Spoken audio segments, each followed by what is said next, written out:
বন্ধুরা, একটি আইফোন পেতে কে না চায়, কিন্তু আইফোনের যে প্রাইস সেটা অনেকেরই সাধ্যের বাইরে। তবে সেই আশা পূরণ করার জন্য চীনা স্মার্টফোন নির্মাণকারী প্রতিষ্ঠান LTV নিয়ে আসলো তাদের নতুন স্মার্টফোন LTV Y2 Pro, যা দেখতে হুবহু আইফোন 13-এর মতন। কেমন হতে চলেছে ফোনটির ডিজাইন, এতে কি প্রসেসর ব্যবহার করা হয়েছে, ক্যামেরা পারফরমেন্স কেমন, আজ LTV Y2 Pro নিয়ে ডিটেইলস আলোচনা করব। বন্ধুরা আসসালামু আলাইকুম, আমি শামীম, আপনারা দেখছেন ডিজিটাল টিউন। চলেন শুরু করা যাক।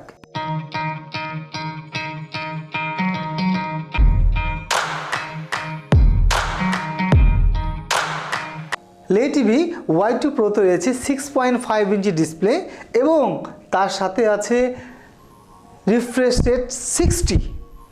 তার মানে বুঝতে পারছেন ফোনটির ডিসপ্লে অনেক ভালো রাখার চেষ্টা করা হয়েছে। ফোনটিতে প্রসেসর হিসেবে ব্যবহার করা হয়েছে Octa-core সিরিজের ইউনিক্স প্রসেসর। যদিও এটা অনেক পুরনো একটি প্রসেসর, কিন্তু এন্ট্রি লেভেলের ফোন হিসেবে এটা মেনে নেওয়া যায়। যেহেতু এই ফোনে কোনো গেমিং ইস্যু নেই, সেহেতু এটার পারফরমেন্স আশা করা যায় অনেক ভালো থাকবে। যেহেতু LTV Y2 Pro হুবহু আইফোন 13-এর মতন দেখতে, সেহেতু ফোনটির ব্যাক প্যানেলে ব্যবহার করা হয়েছে ক্যামেরা কাটআউট। তবে ফোনটির ফ্রন্ট ডিজাইন এবং থিকনেসে কিছুটা পরিবর্তন লক্ষ্য করা যায়। তবে লো বাজেটের ফোন হিসেবে এটা কোনো ব্যাপারই না। ক্যামেরা সেকশনে ট্রিপল রিয়ার ক্যামেরা ব্যবহার করা হয়েছে। যদিও মেন ক্যামেরাটি 13 মেগাপিক্সেলের এবং বাকি দুইটি ক্যামেরা এলপি ক্যামেরা বললে চলে, এবং দুটি 2 মেগাপিক্সেল করে। ফোনটির ফ্রন্টে রয়েছে সেলফি ক্যামেরা এবং সেটি 8 মেগাপিক্সেলের ক্যামেরা, যদিও আমরা পারফরমেন্স হিসাবে 5 মেগাপিক্সেলের মতন পেয়েছি। ফোনটি যে জায়গায় সবাইকে ছাড়িয়ে গেছে সেটি হলো ফোনটিতে ব্যবহার করা হয়েছে 4GB র্যাম, তার সাথে 128GB স্টোরেজ, এবং আরেকটি ভেরিয়েন্ট আছে সেটি হলো 6GB র্যাম, তার সাথে 256GB স্টোরেজ। আমার মনে হয় এন্ট্রি লেভেলের ফোনে এত বিশাল পরিমাণে স্টোরেজ অন্য ফোনে সম্ভবত অ্যাভেলেবল না।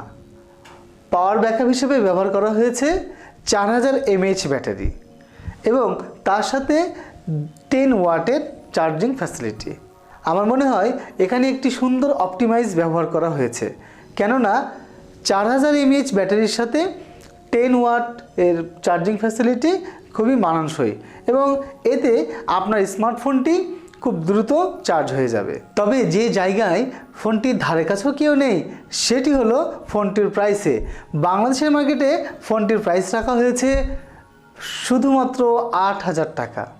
আমার মনে হয় অন্য কোন স্মার্টফোন কোম্পানির পক্ষে এটা সম্ভবই না, কেননা আপনি এই 8000 টাকায় পাচ্ছেন 13 মেগাপিক্সেলের ট্রিপল ক্যামেরা, তার সাথে 6.5 ইঞ্চি ডিসপ্লে এবং 60 রিফ্রেশ রেট, এবং তার সাথে আইফোন 13-এর মতন ডিজাইন পেয়ে যাচ্ছেন।